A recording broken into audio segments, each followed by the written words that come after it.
শুধু জেতা নয়, ভারতকে গুড়িয়ে দিতে চেয়েছিল দক্ষিণ আফ্রিকা। গুয়াহাটিতে টেস্টের চতুর্থ দিনের শেষে নিজেদের পরিকল্পনা ফাঁস করতে গিয়ে বিতর্কের মন্তব্য করে ফেললেন দক্ষিণ আফ্রিকার কোচ শুক্রি কনরাড। তার কথায় ভারতীয়দের পায়ের তলায় রাখতে চেয়েছিল দক্ষিণ আফ্রিকা। এই কথাটি বলতে গিয়ে তিনি ব্যবহার করেছেন ইংরেজি গ্রোভেল শব্দটি, যা বর্ণবিদ্বেষের প্রতীক।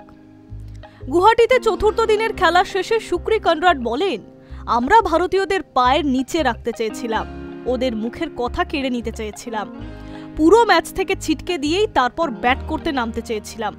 এই কথাগুলি বলতে গিয়ে তিনি ইংরেজি গ্রোভেল শব্দটি ব্যবহার করেন, ক্রিকেটে যা বিতর্কিত শব্দ হিসেবে পরিচিত।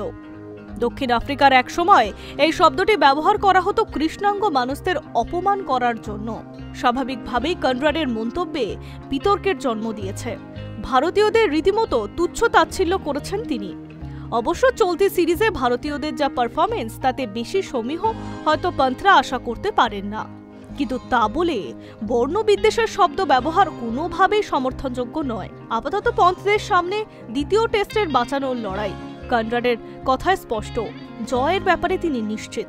শেষে পন্থরা তা বদলে দিতে পারেন কিনা সেটাই দেখার।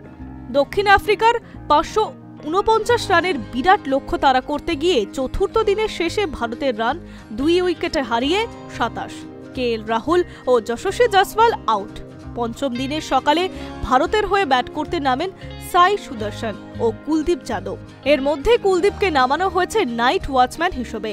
এই পরিস্থিতিতে ম্যাচ বাঁচাতে পারলেও দক্ষিণ আফ্রিকার কোচের কটাক্ষের খানিকটা জবাব দিতে পারবে ব্লু টাইগার্সরা।